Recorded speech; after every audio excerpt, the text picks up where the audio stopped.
시편 23편. 여호와는 나의 목자시니 내게 부족함이 없으리로다. 그가 나를 푸른 풀밭에 누이시며 쉴만한 물가로 인도하시는도다.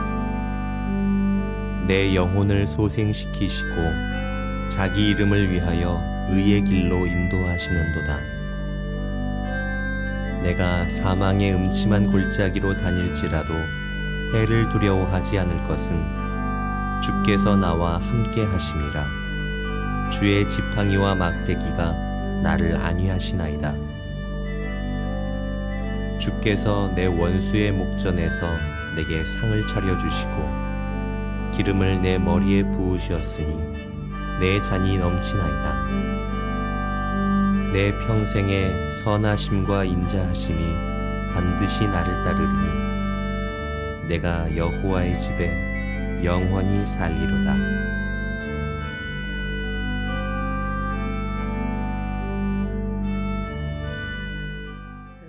코로나19로 인해서 우리가 영상으로 새벽 기도회를 추수감사절을 준비하면서 드리게 되어서 얼마나 또 마음도 아프지만은 또 기쁜지 모르겠습니다. 이 새벽 기도회 영상으로 드리면서 내가 우리 교우들과 함께 같이 불러드리고 싶은 찬송은 391자입니다. 오 놀라운 구세주. 이 찬송은 제가 현직에 있을 때 우리 학생들, 특별히 얼마 있으면은 수능을 치르게 되는데 수능을 준비하는 고등학교 3학년 학생들 일부를 원하는 학생들을 불러서 6시 반부터 새벽 기도를 진행했던 적이 있습니다. 그 새벽 기도를 진행하면서 그 학생들과 함께 매일같이 똑같은 찬송을 불렀던 것이 오 놀라운 구세주입니다. 금년에도 우리 교회에 고등학교 3학년 학생들이 얼마 안 있으면은 수능을 치르게 되는데 여러 가지 형편상 충분히 준비하지 못하는 우리 고3 수험생들에게 내가 이 찬송 1절을 같이 부르고 싶어서 이 찬송을 같이 오늘 아침에 불렀습니다. 제가 한번 불러보겠습니다. 오 놀라운 구세주 예수 내 주 참 능력의 주시로다. 큰 바위 및 안전한 그곳으로 내 영혼을 숨기시네. 메마른 땅을 종일 걸어가도 나 피곤치 아니하며 저 위험한 곳 내가 이를 때면 큰 바위에 숨기시고 주 손으로 덮으시네.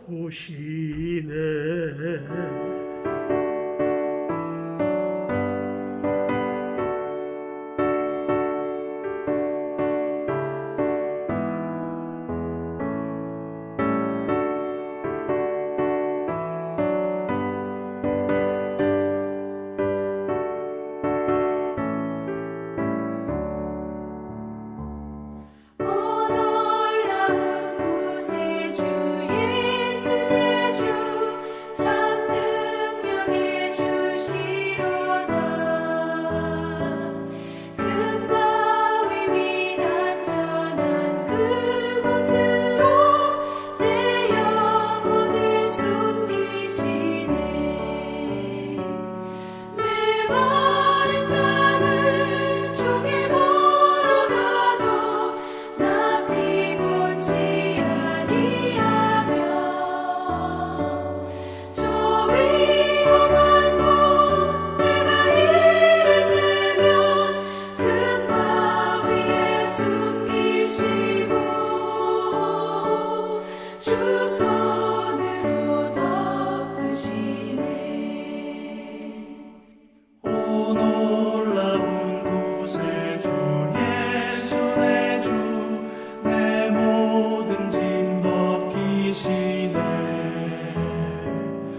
오늘 우리에게 주시는 하나님의 말씀은 전도서 3장 7절입니다. 너는 가서 기쁨으로 내 음식물을 먹고 즐거운 마음으로 내 포도주를 마실지어다. 이는 하나님이 내가 하는 일들을 벌써 기쁘게 받으셨음이니라. 아멘.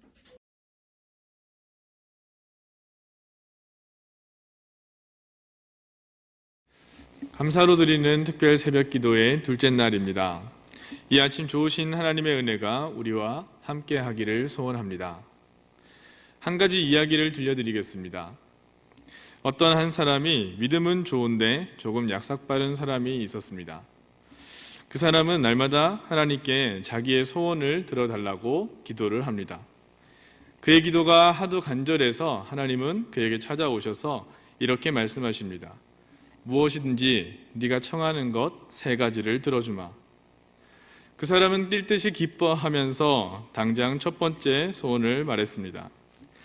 내용인즉 더 좋은 여자와 결혼할 수 있게 해달라는 것이었습니다. 여러분, 이 엉터리 기도를 하나님께서 들어주시기야 했겠냐마는 그저 이야기니 끝까지 들어보시기 바랍니다. 그래서 아내는 큰 병에 걸립니다. 식구들이 병문안을 와서 안타까워하죠. 아이고, 저렇게 좋은 사람인데 병에 걸려 어떡하니? 라고 걱정을 합니다. 그러자 그 사람은 자기가 너무 성급했음을 깨닫습니다. 아, 그래, 내가 잘못 생각했구나. 우리 아내만큼 다른 여자를 찾아본들 이만한 여자가 어디 있겠어. 그래서 그는 주님께 아내를 되살려 달라고 기도를 합니다. 두 번째 소원이 들어진 것이죠. 아내는 건강을 회복합니다. 그런데 가만히 있자, 이제 소원이 몇 번 남았죠? 1번 남았습니다. 잘못 구하면 바로잡을 기회가 없으니 이제는 실수하지 말아야지 그는 단단히 마음을 먹습니다. 그리고 친구들에게 조언을 구해봅니다. 어떤 친구는 오래오래 장수하게 해달라고, 또 어떤 친구는 건강이 제일 중요하다고, 그리고 어떤 친구는 건강한들 돈이 없으면 무슨 소용이 있겠냐고 말을 합니다. 그리고 어떤 친구는 돈이 많아도 뭐니 해도 친구가 최고다라는 조언을 해줍니다. 다 맞는 말 같기도 해서 이 사람은 도대체 무엇을 구해야 할지 더 알 길이 없습니다. 여러 해가 지나가는데 무엇을 청해야 할지 몰라서 망설이던 이 사람은 마침내 주님께 3번째 소원을 말합니다. 하나님, 제가 부디 무엇을 구해야 하는지를 조언해 주세요. 하나님은 그의 딱한 처지를 보시고 껄껄 웃으시며 이렇게 대답을 하셨습니다. 얘야, 살다가 무슨 일이 닥치든 만족할 수 있는 마음을 가지거라. 그렇습니다. 우리에게는 무슨 일이 닥치든지 만족할 수 있는 마음을 얻는 것보다 더 귀한 재산은 없을 것입니다. 저는 간혹 믿음이라는 것은 선한 것을 선택하는 능력이라는 말을 합니다. 세상의 어떤 일도 한 면만 가지고 있지는 않지요. 그것만 가지고 우리에게 오지는 않습니다. 모든 일에는 양면이 있는 것이죠. 그 가운데 우리가 어떤 면을 보느냐 하는 것이 중요한 것입니다. 예를 들어서 어떤 사람이 도박장에 가서 잭팟이 터졌습니다. 그는 아마 횡재를 했다고 생각을 하겠죠. 다른 사람들도 아, 너 이제 운수 대통했구나, 또는 로또를 맞았구나 하면서 부러워할 것입니다. 하지만 그게 정말 행운인지는 조금 두고 봐야 할 일입니다.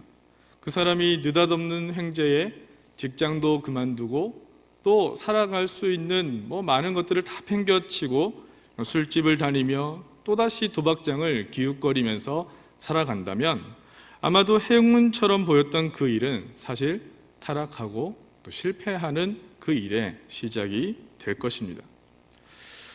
반대의 경우도 한번 생각해 보시겠습니까? 매사에 최선을 다하는 사람이 있습니다. 그는 아마도 자기 분야에서 가장 최고가 되기 위해서 노력했을 것입니다.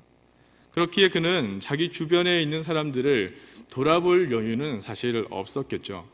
항상 스트레스에 시달리고 또 그것 때문에 화를 많이 냈을 겁니다. 그러니 그의 표정도 행복해 보이기보다는 아마 차가운 표정들이 많았을 테지요. 그런데 어느 날 그가 갑자기 쓰러집니다.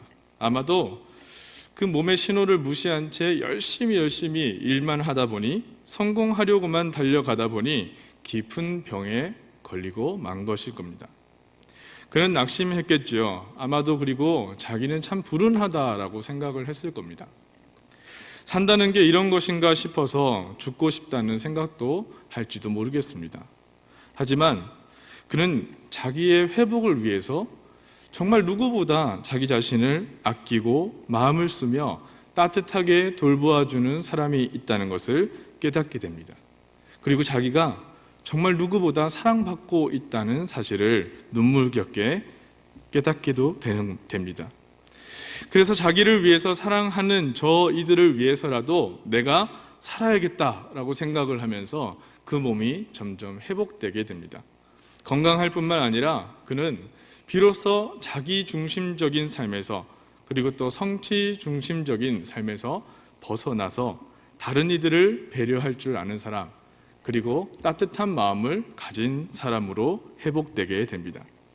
그렇다면 그에게 있어서 이 질병은 어떤 불운이 아니라, 고통의 시작이 아니라 정말 행운이 아니겠습니까? 생각을 바꾸면 세상은 전혀 다른 모습으로 바뀌게 됩니다. 어두운 밤에 바라보면 사물들은 검은 실루엣처럼만 보이지만, 하지만 해가 떠올라서 아침이 되면 그 모든 것은 가지고 있는 원래의 아름다운 색채를 뽐내게 되어 있습니다. 마찬가지입니다. 우리 마음에도 빛이 없으면 제 아무리 아름다운 것이라고 해도 그것이 아름답게 보이지 않을 겁니다. 하지만 우리 속에 빛이 있다면 세상은 더욱더 아름다움으로 충만하게 보여질 것입니다. 바울 사도는 디모데전서 6장 8절에 이런 말씀을 합니다. 우리가 먹을 것과 입을 것이 있은즉 족한 줄로 알 것이니라. 아멘. 행복한 사람은 어떤 것을 많이 가진 사람이 아니라 그 가진 것들을 많이 누릴 줄 아는 사람이라고 합니다. 봄이면 봄을 누리고, 또 여름이면 여름을 즐기고, 가을이면 그 가을을 만끽하고, 겨울이면 그 겨울을 겨울답게 기꺼이 지낼 수 있는 것, 그것이 바로 인생의 지혜가 아니겠습니까? 사람이 얼마나 감사할 줄 아느냐를 가지고 그의 인간의 성숙의 정도를 보여준다고 합니다. 여러분, 철들었다라는 말이 어떤 뜻이겠습니까? 감사할 줄 아는 사람이 되었다라는 것이겠죠. 철든 사람은 부모에게 먼저 감사합니다. 나를 낳아주시고 또 길러주시고, 그리고 내가 방황할 때 애태우며 보이지 않는 곳에서 기도하시는 그 부모님의 마음을 헤아리게 되는 것이죠. 그는 마침내 철이 들어 하나님께도 감사하게 됩니다. 그러니 감사한다는 것은 하나님께서 우리에게 주신 그 모든 것 안에서 하나님의 사랑을 느낄 수 있는 것입니다. 내게 주어진 것이 그냥 당연한 것이 아니라 정말 하나님의 그 은총 속에서 지나가고 있다. 내 모든 삶의 순간이 그러하다는 것을 알아차리고 그 모든 일에 감사할 줄 알게 되는 그때에 우리는 비로소 하나님의 선하심을 찬양하게 될 것입니다. 오늘 말씀 전도서 9장 7절 이하에서는 이렇게 말을 합니다. 너는 가서 기쁨으로 내 음식물을 먹고 즐거운 마음으로 내 포도주를 마실지어다. 이는 하나님이 내가 하는 일들을 벌써 기쁘게 받으셨음이니라. 내 의복을 항상 희게 하며 내 머리에 향기름을 그치지 아니하도록 할지니라. 내 헛된 평생의 모든 날, 곧 하나님이 해 아래에서 내게 주신 모든 헛된 날에 내가 사랑하는 아내와 함께 즐겁게 살지어다. 그것이 내가 평생에 해 아래에서 수고하고 얻은 내 몫이니라. 아멘. 여러분, 지금 우리는 혹시 불만만 가지고 세상을 살아가고 계시지는 않습니까? 이번 추수감사주의를 기대하며 한 주간을 살아갈 때 우리에게 주신 것에 만족하고 또 감사하며 하나님께서 허락하신 아름답고 선한 것을 찾아보시는 것은 어떻겠습니까? 앞서 말씀드린 것처럼 세상의 모든 것에는 양면이 있습니다. 그 가운데 가장 선하고 감사한 것을 먼저 보기 시작한다면 우리의 삶은 하나님의 축복으로 한결 따뜻해질 줄로 믿습니다. 이 아름다운 추수감사의 절기에 우리 모두에게 그러한 하나님의 축복이 가득하시기를 주님의 이름으로 축복합니다. 함께 기도드리겠습니다. 사랑의 주님, 우리와 늘 함께 하시니 감사합니다. 절망 가운데, 불안 가운데 살아가는 우리의 삶, 우리의 마음, 그리고 염려 가운데 불만을 내뱉으며 살아가는 우리의 삶이지만 그 가운데 선하고 아름다운 것을 계획하시고 이루어 가시는 하나님의 귀하신 뜻이 있음을 믿습니다. 하나님, 다시 한번 하나님께서 내게 허락하신 그 감사의 제목들을 기억하고 또 하나님 주신 은혜를 찾아가며 하나님께서 주신 것들을 누리며 살아갈 수 있도록 인도하여 주시옵소서. 또 우리에게 여전한 고민과 걱정과 불안과 염려가 있을지라도 그 가운데 선하고 감사한 것을 먼저 볼 수 있는 눈을 허락하시고 마음을 허락하시어 우리의 삶이 우리로 인하여 누군가의 삶을 따뜻하게 할 수 있는 그런 귀한 삶 되게 인도하여 주시옵소서. 우리 구주 예수 그리스도의 이름으로 기도하옵나이다. 아멘.